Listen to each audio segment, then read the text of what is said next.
And there is content warning, mutilation. There's a death and someone loses a limb. And there are descriptions of some very serious injuries. Shadow Shapes. The Journal of a Wounded Woman, October 1918 to May 1919, by Elizabeth Shepley Sergeant.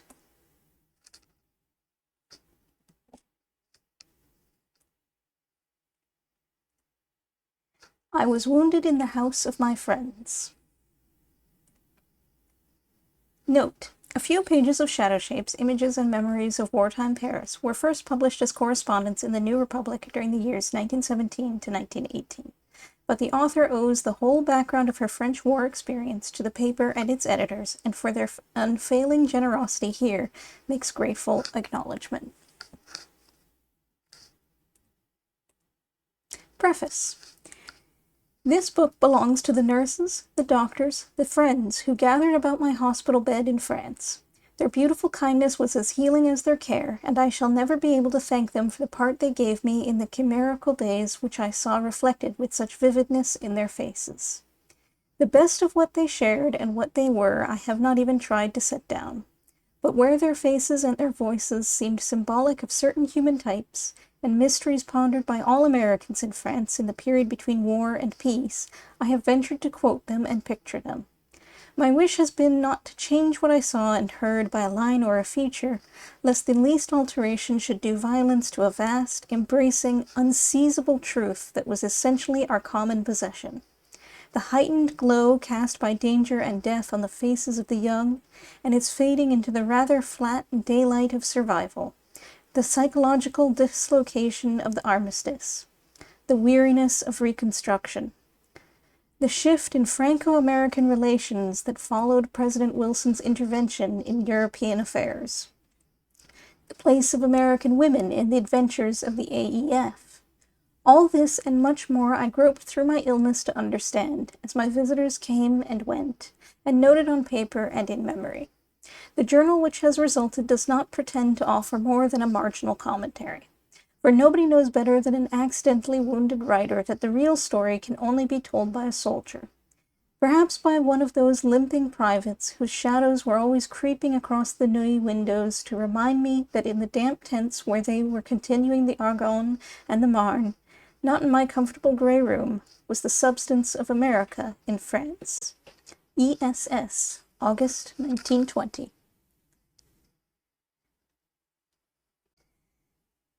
Shadow Shapes, Part 1, The Wing of Death, Mont Notre-Dame, October 20th, 1918. They have stretched a sheet around my cot this morning. It does not shut out the pervasive poilu smell, and I can still see the young French soldier directly across the ward. Day and night he lies high against a backrest. He has a great hole in his abdomen, and a torturing thirst, and cries faintly every 2 or 3 minutes. Infirmier, infirmier, à boire, à boire. Nurse, nurse, a drink, a drink. October 21st. The poilu can't be more than 20. His eyes are caverns, dark wells of pain in a face blanched and shrunk to the angles of the bones beneath. They gaze out from under a shock of lank black hair that seems to grow every hour longer. Gaze with the persistently hurt, surprised expression of a child who has put his hand in the fire and finds that fire burns. When they first began to haunt me, emerging from the murk of the tent and vanishing again, early yesterday morning, I thought they were a sort of symbol.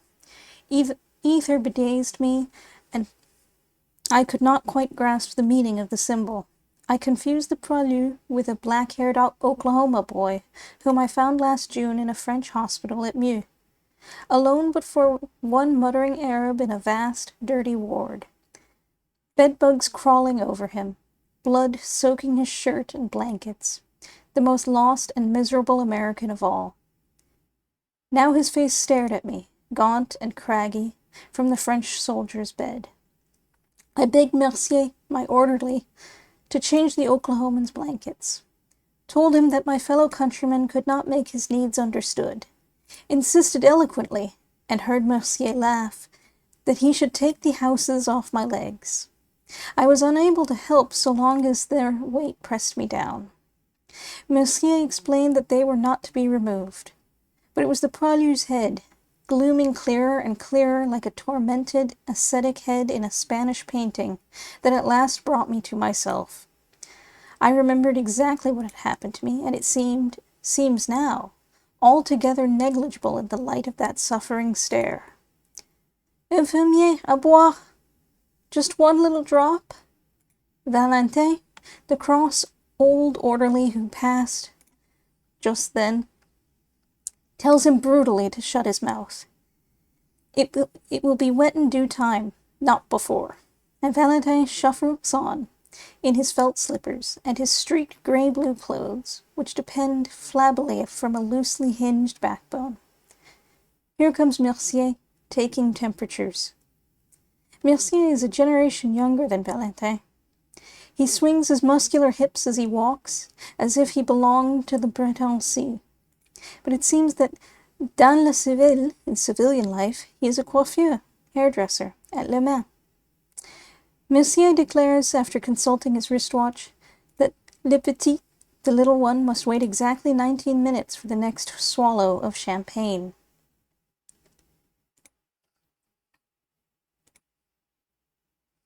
Miss Bullard, meanwhile, briskly reminds Mercier, who continues to stand poised, twisting waxed blonde moustaches, that it is nearly 10, only half the temperature's taken.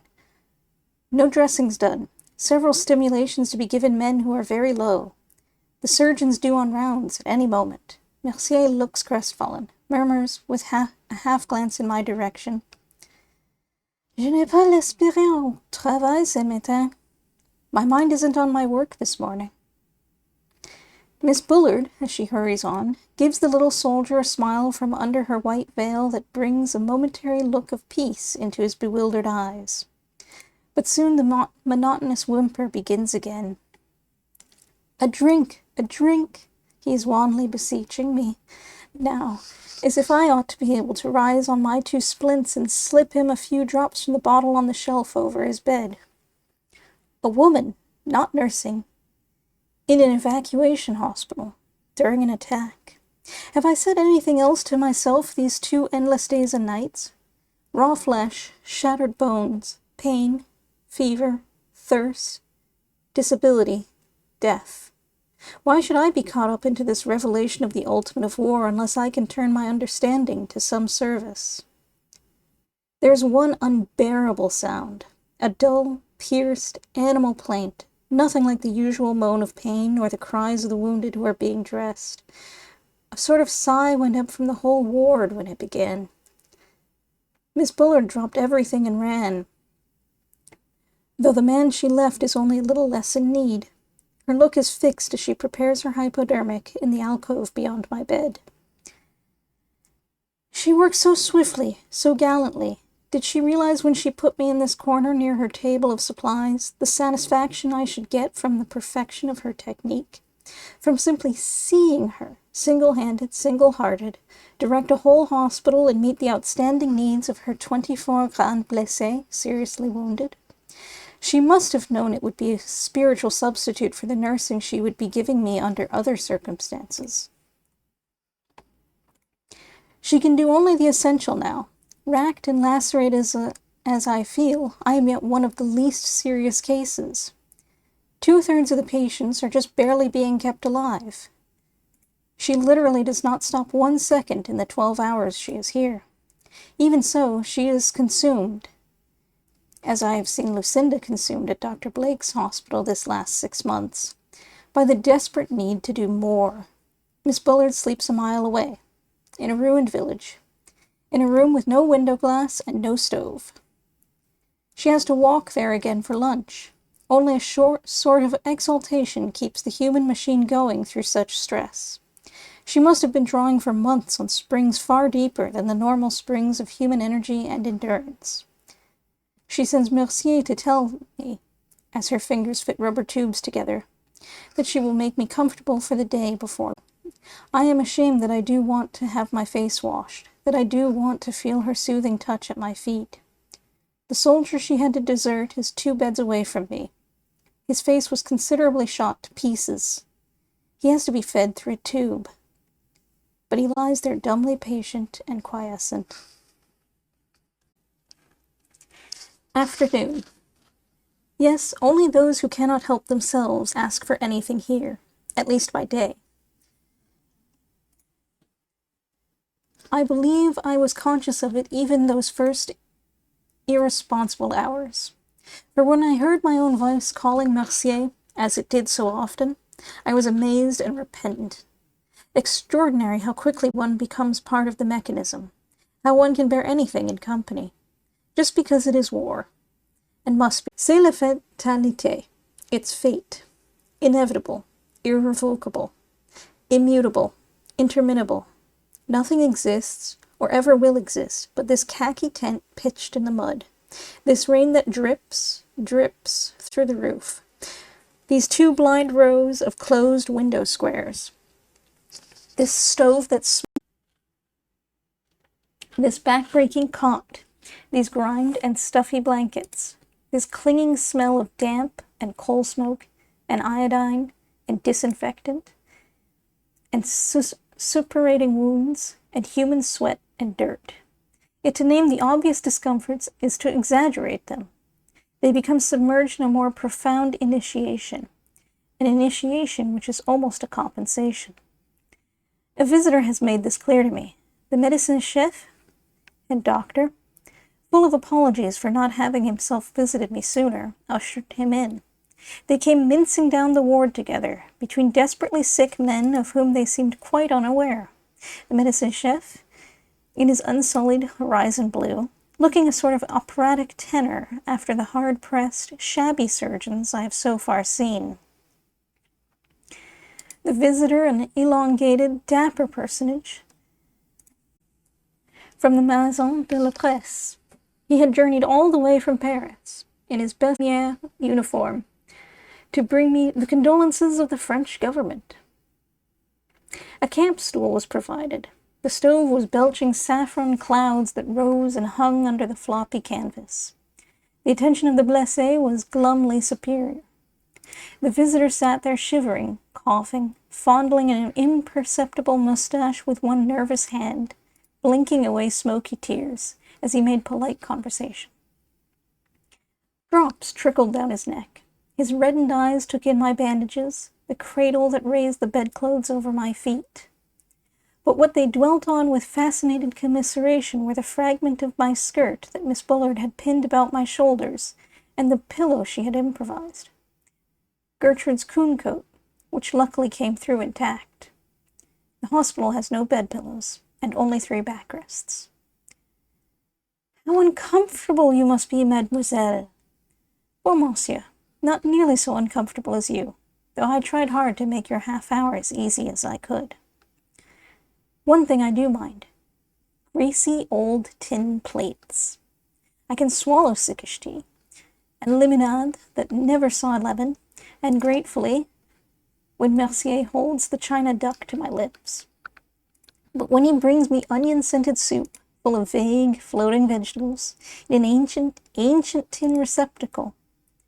He was very proud at lunchtime. He had succeeded in finding an egg, a very round and orange fried egg which skated madly over that dubious black surface. It was perfectly cold. But I choked it down with a humble fear that I was being pampered. I am pampered. I have sheets. Miss Bullard, of course, produced them. And though she had been up all my first night, she went the long distance to her room and brought back a nightgown and comb of her own, even a new toothbrush, and a box of doré rose. Doré rose! The visitor should have noted that pathetic effort to be faithful to feminine tradition. As my cot is curtained off, she keeps the window in the Besson tent open over my head. The French surgeons allow no air to blow through the ward, and as soon as she is gone at night, the orderly zealously shuts my porthole from the outside. I dread the moment when Miss Bullard goes for a good many reasons, the moment when I am left alone in this world of anguished men. It is then that it is most intolerable to be helpless. If only I could do the small things the orderlies neglect once the nurse's eye is off them. Even during Miss Bullard's lunch hour, if she takes a lunch hour, there is a more restless spirit among the blessés. They talk of her from bed to bed. Her drôle de français, her funny French, which they delight in, her capacity, her sympathy, her well-in croix de guerre. After all, they say, why should an American woman be nursing a Frenchman? There are no French nurses here. Elle a bien de mérite. She earned it.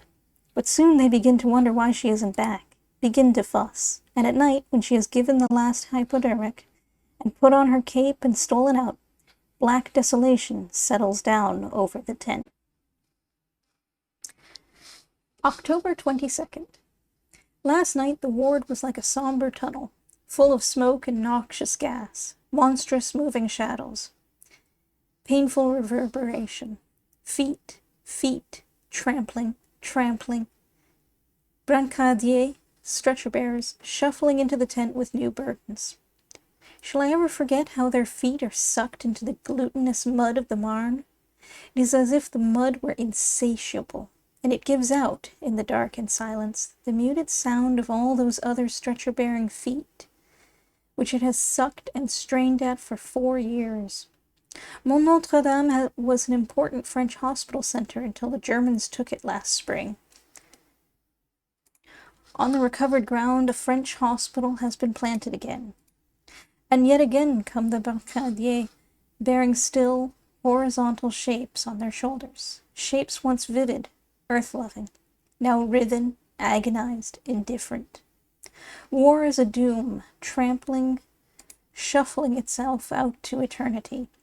And the orderly on duty last night was a doddering old fellow who let the men get completely out of hand.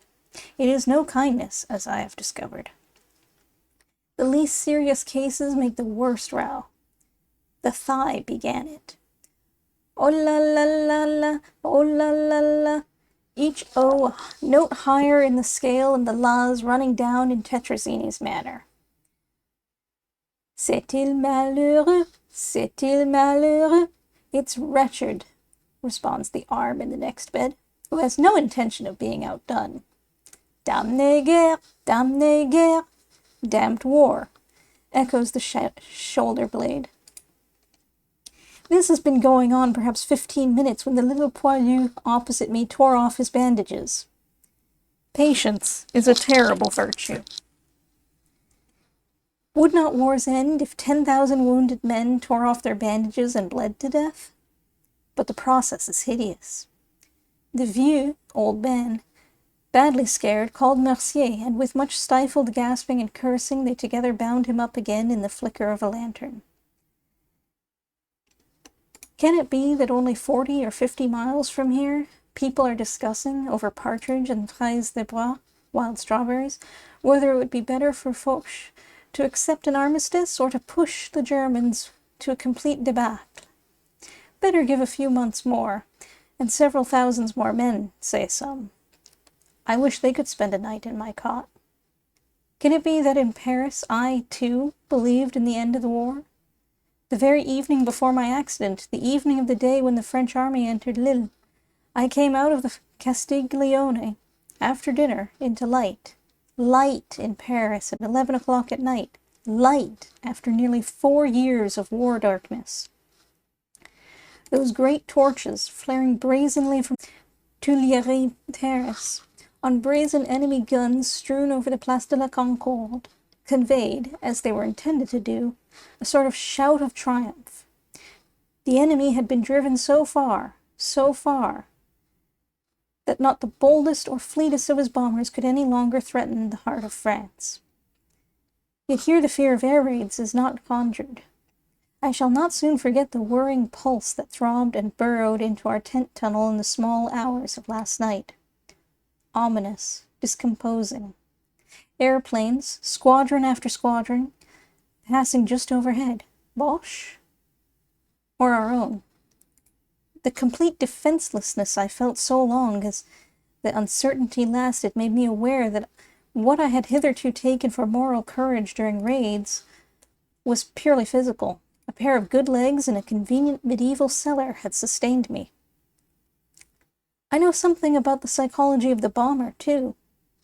Great to drop off your load on a group of tents, to get a direct hit, a tongue of flame. Lord, it was a hospital. After all, I am just as bad as the men at night, but for New England pride. My soul also escapes from what Jules Romain would call the unanisme of the ward, from the bonds of a common fate which enjoin a decent patience. I become an impotent, aching creature, full of unpleasant holes, lost in a corner of devastated France, infinitely remote from everyone I care for. The hospital unit had moved up from Château-Thierry the night before I got here. No telephone connection with Paris yet, so I cannot get cables through to my family in America, or to the NR. I can't even telegraph my brother-in-law, Ernest, at Dijon, or Colonel Lambert at the Red Cross, or Rick, who has just lost his brother, on top of losing almost his entire squadron in the Argonne, and is due in Paris on leave. He wired me the night before my accident to cable his mother, and there should be an answer by now, and I of no use. I ask for tea. The orderly comes running. Sachant, jeune femme? It's a change, a woman, thinks he. And I can't see his dirty hands in the dark. But tea is no sedative. I hug my stone jar of hot water tight, but I can't escape from memory. The memory that my work has come to a fortuitous end just as the war approaches its final crisis. The memory of the accident itself. These 3 nights, which have dragged like as many centuries, I have relived it. Step by step, image by image, a series of sharp, visual images strung together by blindly logical circumstance. 4 American women, with a French woman in nurse's uniform, their guide, are descending from the train at Epernay, where they are met by a French officer, plump, pink, smiling, the officer. They have come for an afternoon's drive to Rheims and the American battlefields of the Marne, and will return to Paris via Château-Thierry in the evening. Ravaged fields, shapeless villages. Soon the lieutenant has stopped the motor by a steep hillside, the battlefield of Montligny, very important in the defense of Rheims. He warns us that it has not been cleaned up, that we must touch nothing unless we are sure of its nature. The ladies stream up and across the field, littered indeed with all sorts of obscene rubbish. Someone finds a German prayer book. Someone else an Italian helmet. There may be a skull in it, warns the lieutenant, but hangs a French one on his own arm for me. Mademoiselle has a queer-looking object, a series of perpendicular tubes set in a half-circle, with a white string hanging down at either end. The inside of a German gas mask, she says. I'll walk across the hilltop as far as the holes dug in the ground by the forward French sentries. We look toward the German lines beyond, then turn back along the crest of the hill, where it drops off sheer to a wide valley. The lieutenant, Mademoiselle, and I are ahead, the others some 15 yards behind. Suddenly the officer notes what Mademoiselle is carrying. "Put that on the ground, please," he says curtly. "I am not sure what it is." A stunning report, a blinding flash, and I am precipitated down the bank, hearing, it seems, as I go, the lieutenant's shriek of horror. My arm has been carried away." I lift my head at once, 2 women cowering with pale faces, then running toward the road. The third standing quiet by a stark, swollen figure, the Frenchwoman, stretched on her back, with her blue veils tossed about her. Great gashes of red in the blue. Macabre of the movies, and aloud I hear a voice which is mine add, "She is dead." Yes, terrible. I seem oddly unable to get up, ringing in my ears, faintness, the effect of the explosion, very tiresome, not to be able to help. I crawl farther down the hill to get away from blood, but something warm is running down my own face. Blood. I sit up and take out of the handbag still on my arm a pocket mirror. 6 small wounds in my left cheek. unimportant. But my eyes fall casually on my feet, extended before me. Blood, thick and purplish, oozing slowly out of jagged holes in my heavy English shoes and gaiters. I seem to be wounded. Queer, because no pain. I call to one of the women. She makes a meteoric appearance, tells me I am splashed with blood from the dead, is gone again. I must, I think, lie down. The chauffeurs seem to be above me on the hill now, carrying the officer away. A long interval. They are bending over me. Can you walk? I'll try. It doesn't work. So they make a chair with their arms. One of them is grumbling that the other women aren't on hand. Les blessés sont plus intéressants que les morts. The wounded are more interesting than the dead, he remarks. From my chair, I note more objects, innumerable objects similar to the one that exploded, straggling like octopi in different parts of the field. The soldiers will grin when, in a voice of warning, I point them out.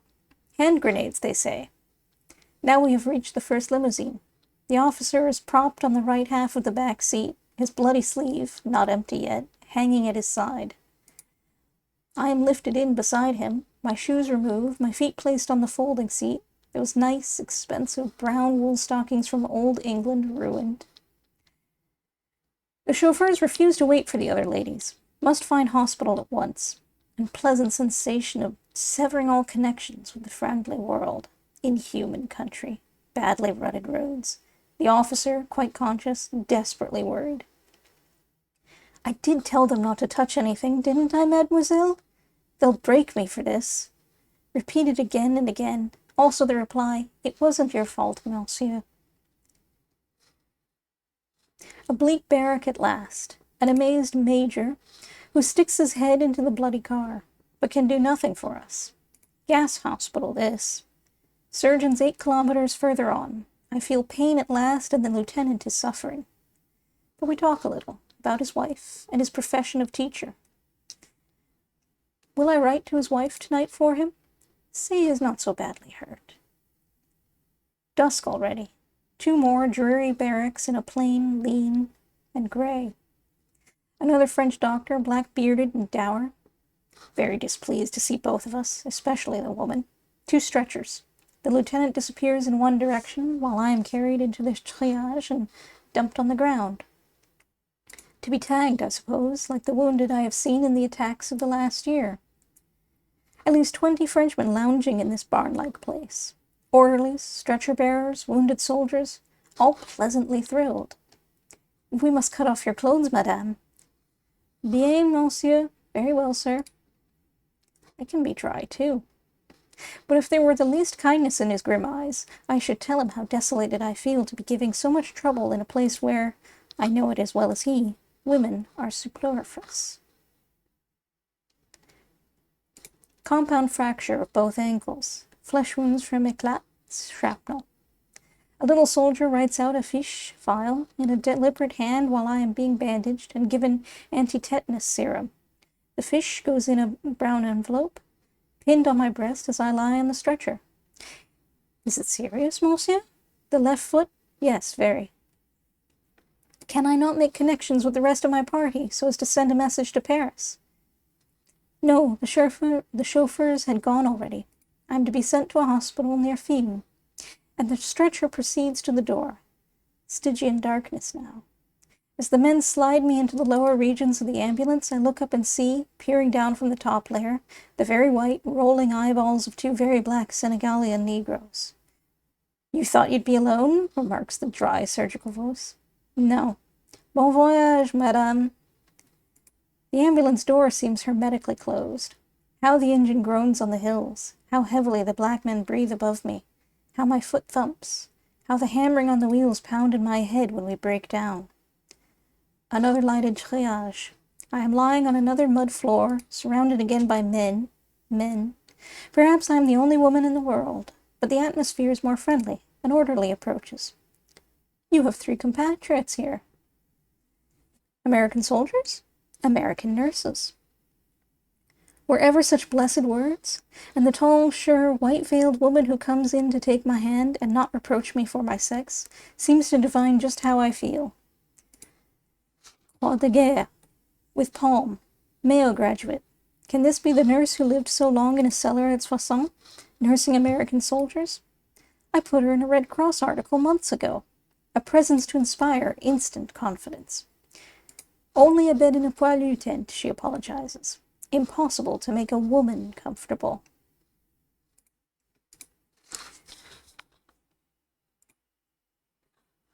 The bed is grateful.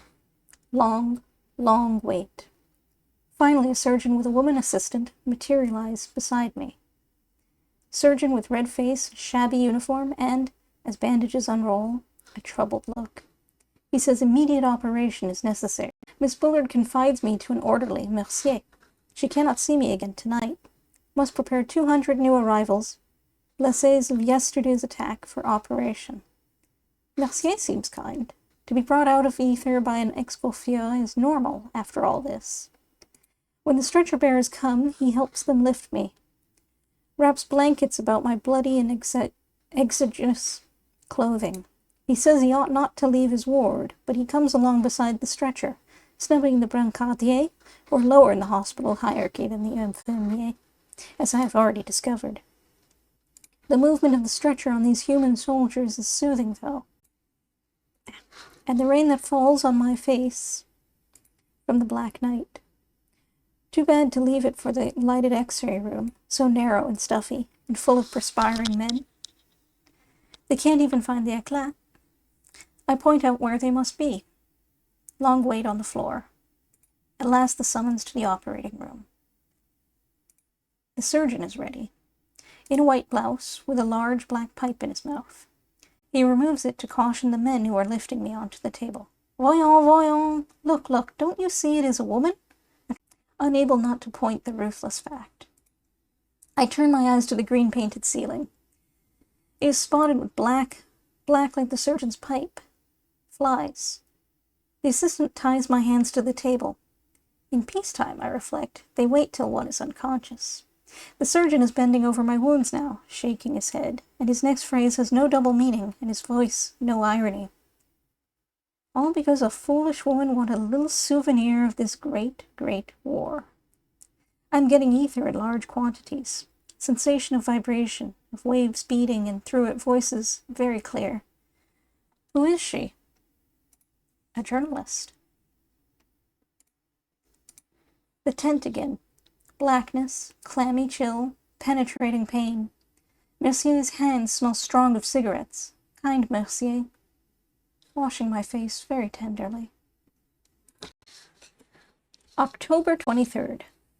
They are going to evacuate me by the noon train today, with a lot of the other wounded.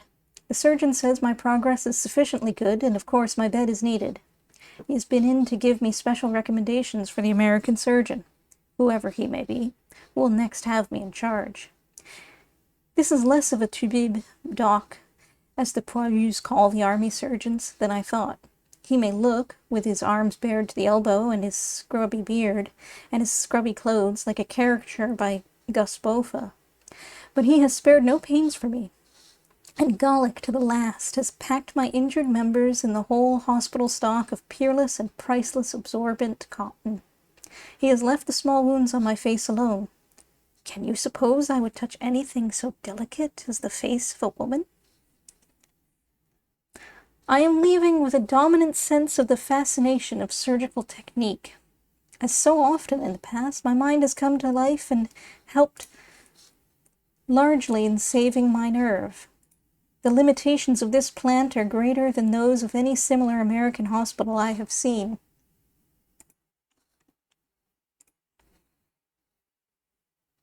Except perhaps one field hospital. Its externals are less inviting, but I am inclined to believe that so far as essentials go, good workmanship is rather more scrupulously observed here. Certainly, the surgeons take a more individual interest in their cases.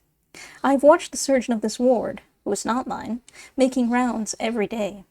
No detail is too small for his attention, and he has a personal relation with every man. He is visiting the evacuable now, urging each one to write back a full account of his journey and progress. The medicine chef has come to say goodbye.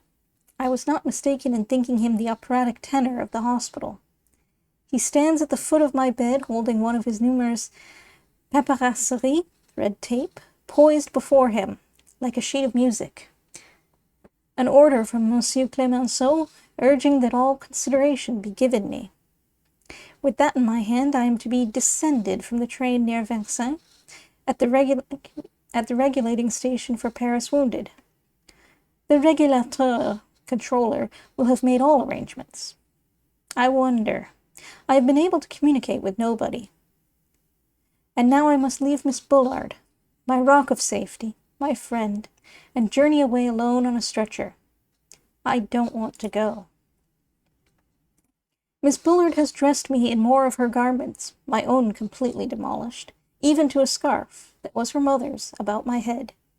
Gertrude's fur coat on top, the brown envelope with records inside, again pinned to my chest. Great bustle in the ward.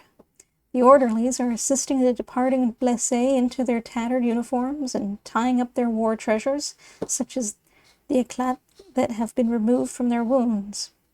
They are very particular about the exact number, and I am not at all in fashion not to have kept mine. Mercier presents a last tin plate of soup. He insists gruffly that I have been no trouble at all. The sun is slanting on the tent floor for the first time. The stove swallows its own smoke. The little poilu opposite is better. His face is less pinched, his eyes several sizes smaller. He has reached the stage of patience. He looks on me as a sort of friend now, though we have never exchanged a word, and I feel as if he were reproaching me for going off to a better fate than his. I can't myself believe that these 23 men, whose tragedy and comedy, not much comedy, but that of a rich Rabelasian flavor, have been mine for 4 days and nights, are no longer to be the very core of my life. I can't believe that this tent, which at first seemed so sordid, and now seems so sheltering, will soon be only a brownish dot in the distant war zone. I don't want to go. On the train. I am actually enjoying the adventure. Such a golden October afternoon. Its warmth and the vanishing pictures of the countryside I catch through the window of the corridor have given me a new breath of life. When it comes to the point, I like having to put through something hard alone. Alone! That is one of the charms. For the first time since I left Paris, I am by myself. My stretcher on the seat of an old first-class compartment. Only once in a while does the train orderly, rather superior personage, antidote to the train doctor, who is eminently an inferior personage, come in with a brown teapot to talk of his wife in Montreal. The train is in no hurry to get to Paris. It is wandering hither and yon to pick up wounded, and makes long, long stops. We are still in the midst of devastation, but I am spared most of it, for from my stretcher my eyes hit just below the skyline, a row of yellow beech trees, 3 French soldiers perched on a village roof, hammering and laughing in the sun. Now an elemental figure projected against the blue heaven, a peasant woman plowing through hand grenades and unexploded shells. The season of mists and mellow fruitfulness will have its own way even here. Perhaps the war is nearly over. The war, what does it mean? Had I even a glimmer of its significance all this past year when I was writing about it, before it really got under my skin? Unreal as a moving picture show, an American editor said to me last week of his recent journey to the front.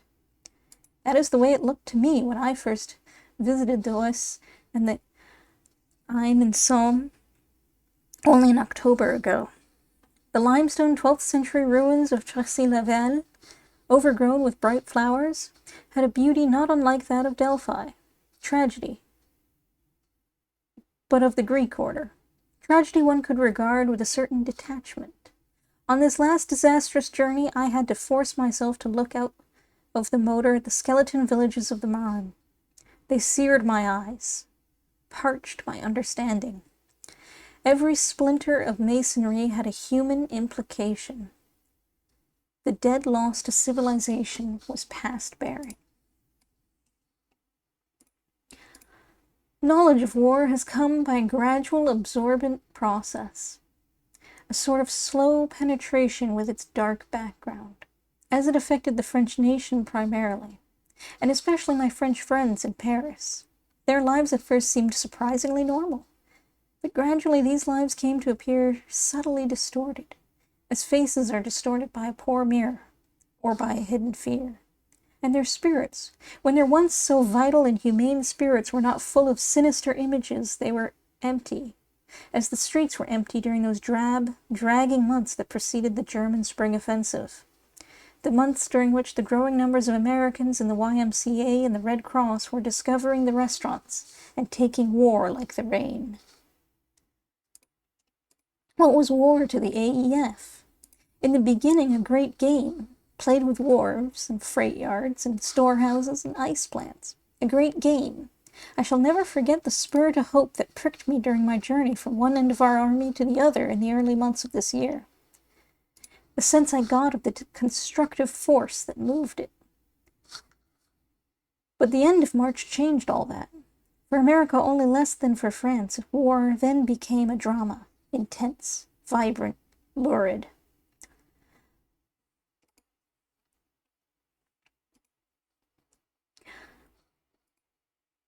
A drama that went on steadily in one's own inside, whatever one's superficial activity, and that might well have a tragic ending. Not like Greek tragedy any longer. And the front and the rear are continuous. Refugees, Red Cross men dashing back and forth from their posts, fighters on leave, wounded. The big gun, the raids, the fleeing industries and banks. Paris is now the war zone. America is at Cantigny on one side, at Belleau Wood on the other. Paris is Germany's objective. Paris is ourselves. Paris is the heart of America, as well as the heart of France. Paris is saved, but the war goes on. Deeply and yet more deeply is America involved. Not in her brains only, in her flesh. In the flesh, above all, of those tall, sinewy young men in the 20s, who swing so smartly and so sternly down the Champs-Élysées on July 4th. Those young men who should be the future of our country, our finest. If one begins to know now what war means, this is the reason. Sympathy for French or British never brought quite this look into American faces. All the girls who are caring for French orphans and refugees feel they must nurse. Pour out their lifeblood, too, in night watches. Steel their nerves, too, by holding firmly the ghastly mutilated limbs. Their former chauffeurs and farmers are their brothers, their children, dear because so helpless and bereft and in pain. How soon will Stuart and Rick be lying on hospital cots, or worse? Where are they at this moment? The blind query, intensified since my accident, has been gnawing at my consciousness these 2 months past. Since the little Anglo-American lieutenant of 20, so much more philosophical than the tall American lieutenant of 27, disappeared toward the British lines after our walk in Vieux Paris, Old Paris, and the radiant Californian treated me to a last lunch at the Ritz before Saint-Mihiel. Both great lovers of life and of France, both fully expecting to die some fine morning, doing a definite thing for no very concrete reason, as the American put it. Both taking a simple and immense pride in their dead comrades, a pride devoid of heroics. In the war they are fighting, there is no place for either oratory or vindictiveness. I have never wasted 10 minutes hating the Germans, says Rick. The British lieutenant hasn't either, but he has lost, as the American has not. All zest for war in itself. He envies his American cousins their faith and enthusiasm, goes back to the front with a rather wistful serenity, while the Californian is passionately longing to achieve his aviator's destiny. This generation of the 20s has been the important one in every country since 1914. Its reactions to war are rawly honest, not befogged by convention, like those of older men, and Harvard and Yale and Princeton and California feel just as much need to talk and write them out as Oxford and Cambridge and the Sorbonne and the École Normale have done. In the last year I have learned a good deal about how the tremendous business looks to half a dozen very diverse young Americans. To Ernest, doing his responsible job in the rear of the AEF. To Tom, at his governmental post in Paris. To 2 or 3 Red Cross men. To Rick at the front. Rick at Saint-Mihiel in the Argonne, flight commander of a bombardment squadron, sending letters from the thick of the only war activity that has any romance left. If I come out of it, he writes me, I shall look back on it as the only reality amidst all the pale mirages of experience I have known. There is no experience possible wherein man is not at grips with ultimate fate. The only contrast is the contrast of life with death, and the only living makes nothing of life. I seem unable to stay out of the air here. If I miss a raid, I am wretched until my turn comes again. I don't seem to know myself. I am neither a hero nor a degenerate. I have found no new surprise in Archies. Only a new slant on an old subject in real war flying, and yet my whole state of being has shot up like a rocket. I am having, I suppose literally, the time of my life. That is the final consolation to death in battle. It doesn't much matter what happens once the climax comes. The men I saw go down in flames yesterday were friends of mine. I knew it. Even that didn't matter. It's the damnedest thing. I am not to be persuaded that love of adventure makes war good, any more than the spirit of sacrifice or the patient endurance of pain. Is it good for the world, for his mother, or for the boy himself, who is so gifted for life, that Rick should be killed? And for how many individuals of the millions of fighters has this war, after all, been good? To prolong it by one unnecessary day, hour, minute, would be criminally wrong. Of that, at least, I am sure, after the evacuation tent. Like the soldier, I feel no bitterness and very little surprise at my individual lot. At every stage I have said to myself, so this is what it is like. To drive from hospital to hospital, for instance, or to lie on the floor interminably while indifferent people walk about and brush your face with a foot or a skirt. Certainly I did not want to be hurt, but I have still less right than the soldier to complain. Voluntarily, for the sake of my profession, I ran a risk. Slight it seemed, and luck was against me. Mine is no more than a pinpoint of sharp experience in the vast catastrophe. Yet its stab unites me to millions of other human beings. To the little poilu of the hospital who, under other circumstances, might have accepted a franc for carrying my bag across a platform. Unanimisme. What potency it has. It is that which keeps war going. Every American in Europe today, however bad his fate, feels in his heart of hearts glad to be here. Glad not to miss the great adventure of the years 1914 to 1918. For whether war be good or bad, whether it means purgation or damnation for civilization, it is still the adventure of these years. And if one shares, why not up to the hilt? Why not pay the piper? And there my logic fails. I am willing to pay, perhaps. I don't yet know how heavy the price. But not to let others, not the little poilu, not the man with no face. Nothing must happen to Ernest, far from his wife and baby. The war must end before Mary loses her second son, before Rick goes down in flames. Dark now, and I am suddenly terribly tired. The hard stretcher has eaten its way into the very marrow of my back. The doctor takes my temperature with a frown. Says we shan't arrive before 10 o'clock. 10 hours' journey. He's had too much Pinard Blanc. So has the orderly. I have a sneaking hope that somebody somehow knows I am coming. If only I might find an American face. Gertrude's? Ernest's? On the platform.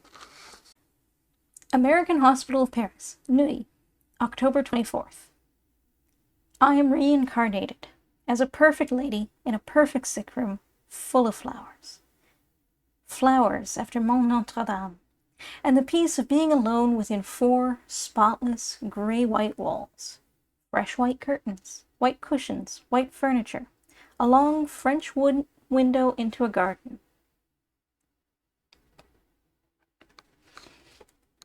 October tree traceries, black and gold and purple, like Versailles, against the sky. A bell rope, the genius of which is a beautiful young Alsatian girl in blue and white, who brings me lemonade made of real lemons that quench fever, tea on a tray with dainty strips of toast, ungreasy bouillon, eggs refined to custard, hot water bags which yield to pressure instead of repelling it. I wonder if cantankerous souls exist who think this hospital a prison. I have been in a state of exaltation ever since Colonel Lambert got my stretcher out of the ambulance, well after midnight, and down the white corridor which ended in a white bed, with pillows. A night nurse with melting Portuguese eyes. A middle-aged surgeon in a dressing gown. A hypodermic. This was Neuilly, blissful haven. Much good Monsieur Clemenceau's recommendation did me, though. I still hear the gray beard of a regulating officer ranting over me in the hospital tent at the station, while I tried to hold on to my self-control and my wits. High fever and great pain by that time. Ranting because he did not know where to send me, because the ambulance boys hadn't come, the hour they took in coming. And the face that peered into the little window of the ambulance from the driver's seat when the boys deserted me in the velvet blackness in front of the Hôtel de France et Choiseul. And a patch? Footpad? I thought. On the contrary, the poor old literary night watchman, blubbering over my hand, nearly in his emotion, toiling the bell that roused us so often for raids to give notice that here I was again. Several sympathetic shades of my dead life collected about the ambulance as it was, and the colonel, spruce and good-humored in spite of the hour, climbed in and sat himself down on the other stretcher, as if for our usual war gossip. How many times did he say, "I'll be damned," on the way to Neuilly? For once I made the colonel sit up.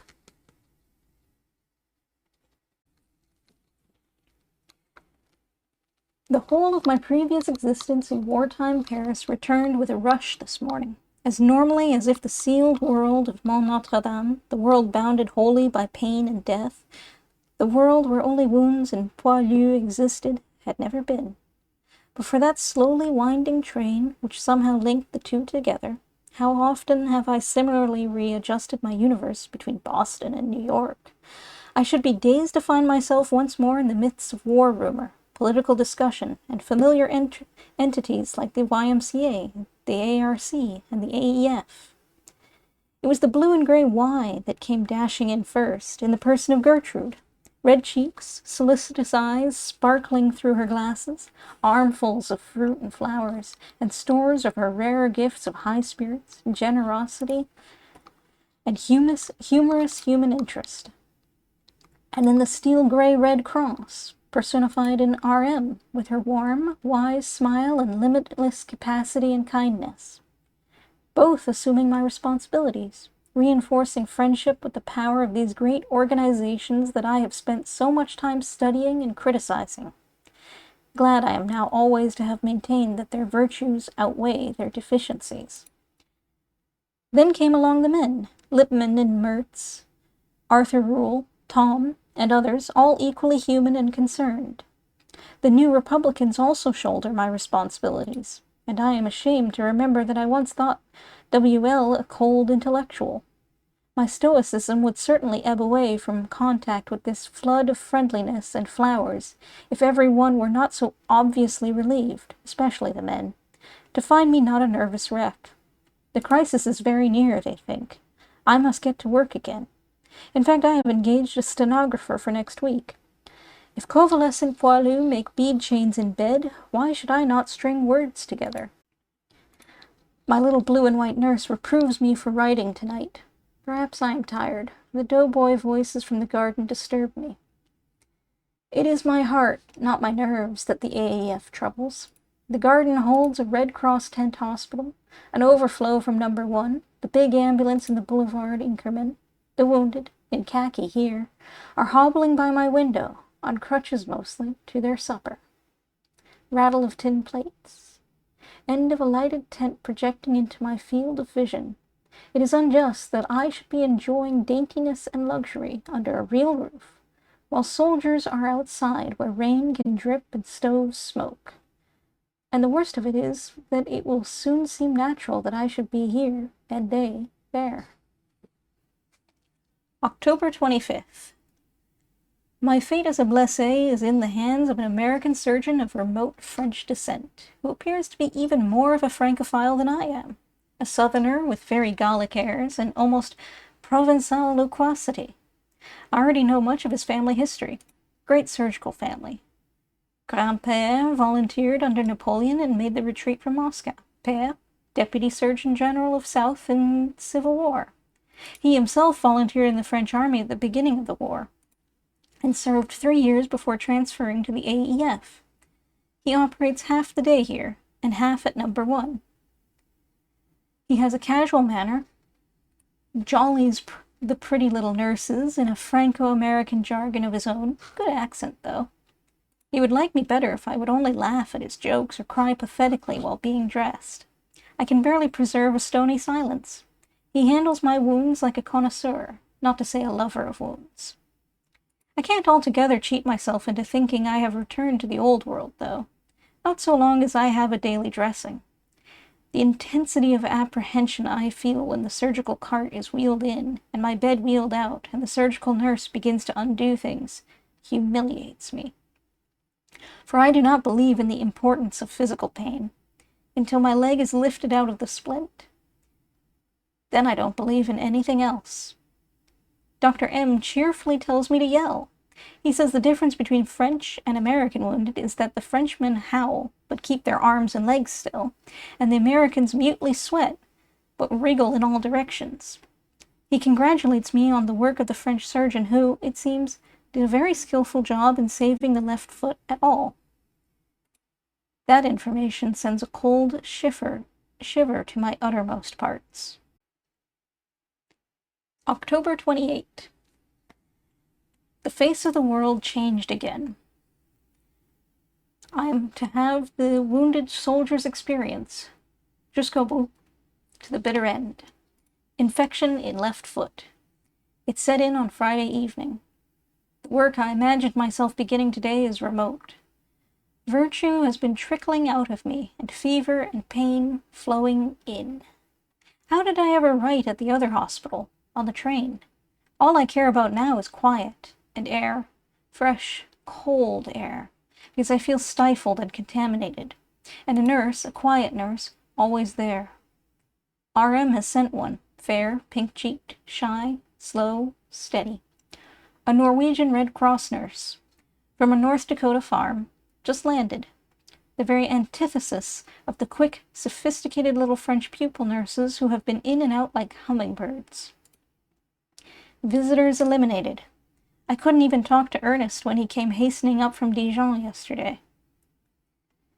I couldn't even bear the sound of his voice, but the affection in his eyes sustains me yet. Fine, frank, judicious brown eyes. That is something I dare let down the bars of stoicism to. Family affection. More sustenance there than in the rather dubious words of Colonel Blake, whom Colonel Lambert brought in consultation this morning. Shall I lose my foot yet? Our most distinguished American surgeon looks the part, with a becoming grayness. Acts it, too. Dr. M, whose spécialité seems to be always to be somewhere else than when demanded, failed to turn up on time. I have just had my first irrigation with Dakin solution, through 2 Carroll tubes in my left foot. Now I know how that feels, too.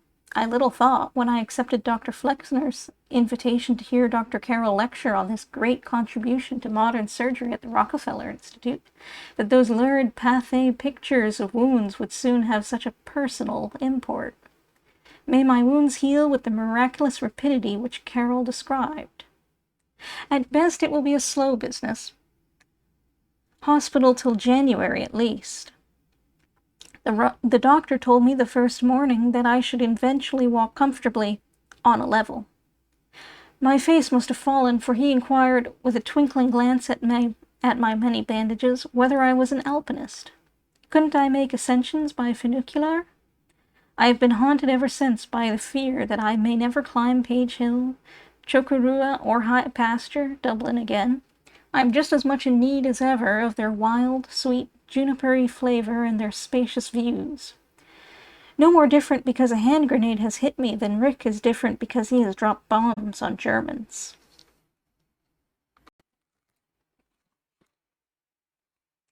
October 30th. I was wrong. Rick has changed. Not by dropping bombs, probably. By his brother's death. And the decimating battle of a month ago. Gray and stern he looked as he stalked in, scarcely a flicker of his happy young smile, moving heavily instead of with his usual light ease. He sat down in the corner of the room farthest from my bed and regarded me broodingly, out of eyes black in their sockets. Not as if he were sorry for me, not as if it were odd that I should be in bed with wounds and broken bones, and he intact. Rather aggrieved, as if this were just one straw too much. The rest of his reconstituted squadron has gone to Nice on leave. He doesn't like the new men.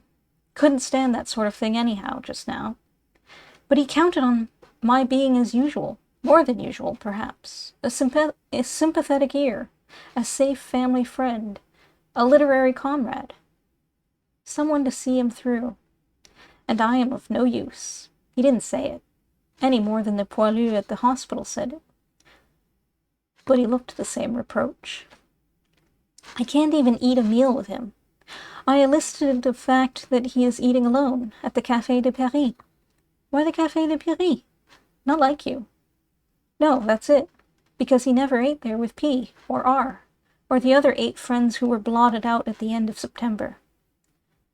He couldn't go to Voisin's because it was there that he found his observer eating that historic gourmand's lunch, tended by 6 waiters, holding the choicest wines of the cave, wine cellar, in their arms. Nor could he go, well, anywhere. He is paying in one large lump for all the leaves, and especially the AWOLs, he has taken here in the last year. Were they all killed, the men he lost? Probably some prisoners. The ghastly part is that he lost track of them for about 15 minutes, when his plane was out of control. His observer, who was his closest friend, shot dead, fell on the rear controls, and he could only steer blindly into Germany, pursued by 12 Boches with 48 machine guns. When he came to, there was just one of his 6 planes behind him. The young pilot was going across for the first time. Wonderful pluck, the way he stuck to Rick's tail. That was what got Rick back again.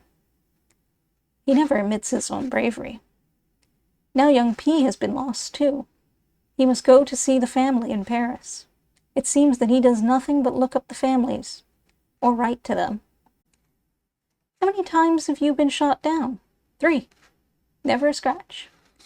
He showed me, hanging on his wrist, one of the bullets that embedded itself in the plank under his feet on September 26th. The plane was a total wreck. He has received answers from my cables to his family. His mother has been splendid. Tough luck to lose B. Tough for the boy not to have got to France. To die in a camp of pneumonia.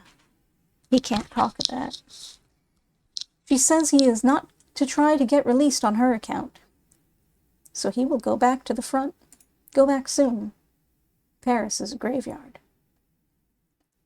The doctor had allowed my visitor 5 minutes. But how shall I send him away if he gets any dim comfort here?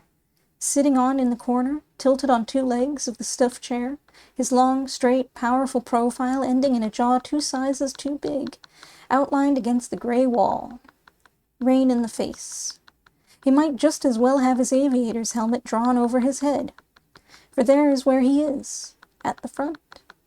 He is quite unaware of the effort I have to make to drag my voice out of the depths of my head. He is sunk in trouble, completely immersed in that intense and violent world whence he has come. It seems impossible to write his mother a cheerful letter, as I have done after his other visits to Paris. How should I write of anything but war as I see it now? War choking itself out in spasmodic breaths through dank nights in hospital tents.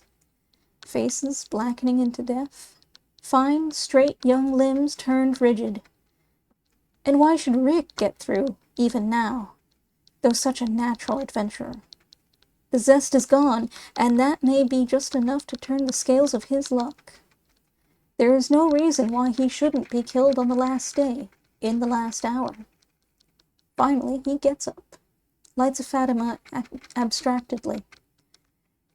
Says he has a taxi eating its head off out there. Sticks on a jaunty cap, shakes his broad shoulders in his smart French-cut uniform, gives a faint flicker of a smile, avoids shaking hands, but stops at the door an instant and looks at me with a sudden hope. Perhaps I'm a panacea? No, there she is, ill in bed, wounded. For 1 second he seems to take that in as it affects me. Hastily extinguishes the Fatima. Then he flickers again and is gone, back to the front.